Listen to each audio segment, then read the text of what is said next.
after the rapture of the church, we see depicted in the book of Revelation, as early as chapter 6, death and destruction on mankind, and all kinds of horrible events transpiring. And even at the end of the book of the 6th chapter Revelation, men are going to say, rocks fall on us, hide us from the wrath of him that is to come. People are going to wish they were not born when they realize they missed the rapture of the church, and they're in the great tribulation, and there's no way to redo what just happened. And in the middle of the tribulation, there will come a man who is called the Antichrist. And now let's discuss the manifestation and the reign of the Antichrist. 2 Thessalonians 2, 9 through 10. It says, let's start at verse 8. And then shall that wicked be revealed, whom the Lord shall consume with the spirit of his mouth, and destroy with the brightness of his coming. Even him whose coming is after the working of Satan, with all power and signs and lying wonders, and with all deceivableness of unrighteousness in them that perish, because they receive not a love of the truth, that they might be saved. Let's keep reading.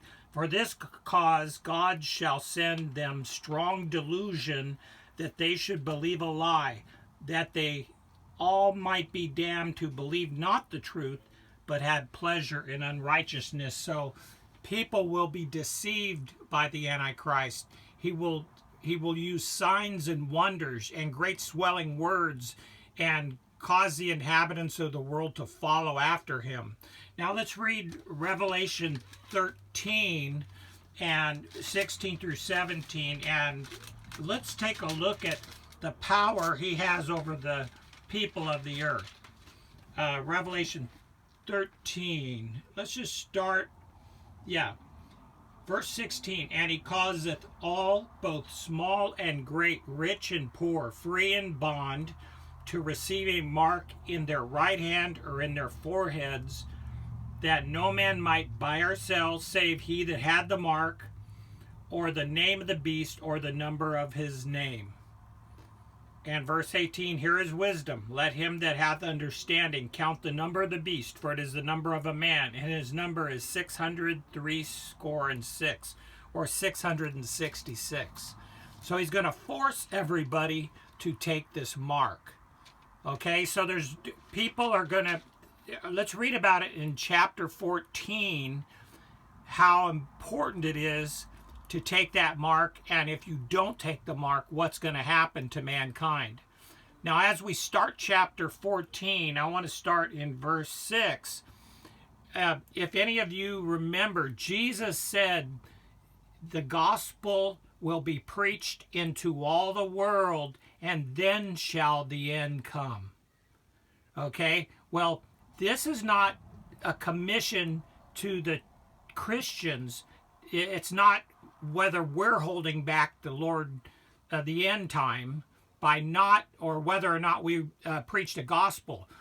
This is going to be an angel preaching the gospel to every inhabitant of the earth and telling them not to take the mark of the beast. Then shall the end come. That's not talking about mankind preaching. It's talking about an angel preaching. I'm going to show you this, Revelation 14 and verse 6.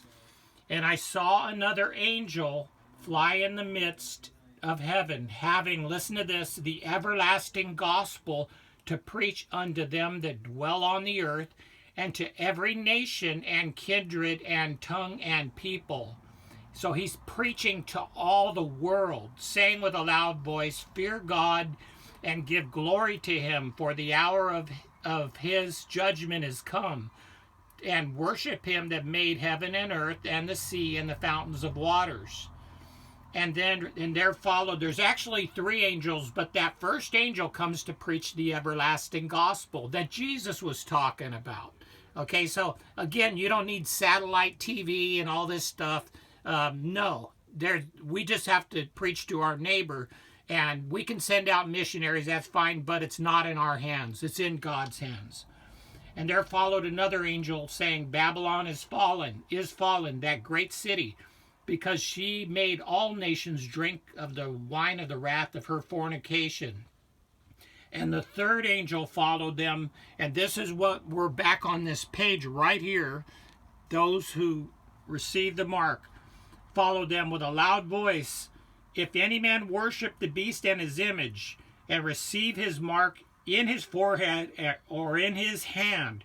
This is the angel telling every human being. So keep in mind, everybody on planet Earth prior to taking the mark of the beast is going to get a warning from an angel. Okay, so you're thinking, oh, that's not fair. No, that's more than fair. There's going to be a supernatural meeting with mankind, and they're going to be warned, do not take the mark of the beast. So from this point on, if anybody takes the mark of the beast, it's on them. I mean, if an angel showed up in my room and said, don't do this certain thing, if I disobeyed it, I deserve to be punished. Okay, so listen to this. The angel says, shall drink of the wine of the wrath of God, which is poured out without mixture into the cup of his indignation. And he shall be tormented with fire and brimstone in the presence of the holy angels and in the presence of the Lamb. And this angel says, and the smoke of their torment ascendeth up forever and ever, and they have no rest day nor night who worship the beast in his image, and whoso receiveth the mark of his name. And so that's what I'm saying right now. There's going to be fair warning. People that take the mark of the beast, when the world gets involved in it, it's going to be against their conscience. Everybody's going to know that they ought not do it. And those that do it are going to pay a dear price. Here is the patience of the saints. Here are they that keep the commandments of God in the faith of Jesus. And now listen to this. For those people that think that they can make it through this event in the middle of the Great Tribulation, it says this, and I heard a voice from heaven saying unto me, Write, blessed are the dead which die in the Lord from henceforth. Yea, saith the Spirit, that they may rest from their labors, and their works do follow them. So people that think they're going to die at that point, if they think as Christians they're going to make it this part through the tribulation, when they refuse the mark of the beast, they will perish.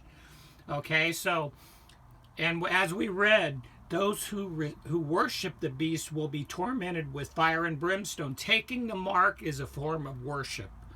Okay? Because they receive not a love for the truth, men will be deceived. So, here's the deal. You don't want to be going through the tribulation. You cannot allow yourself to make it this far into the tribulation. Even if you could pass some of the plagues in the beginning, at this point, you'll probably die. And so if you think you're going to live in a fallout shelter somewhere, no, you will be found. That this is going to be a cashless society. It's going to be a digital currency. And we see this stuff coming to pass now. Nobody's going to be able to buy or sell except they take this mark, and they can be completely canceled and starve themselves out if they don't get involved in this system. So this is going to be happening after the Lord takes his church away. You need to get ready. I need to be ready. And I do not want to go through the Great Tribulation. And I do not want to face the reign of the Antichrist. I want to be part of the reign of Jesus Christ, the 1,000-year reign in the millennial reign that is to come.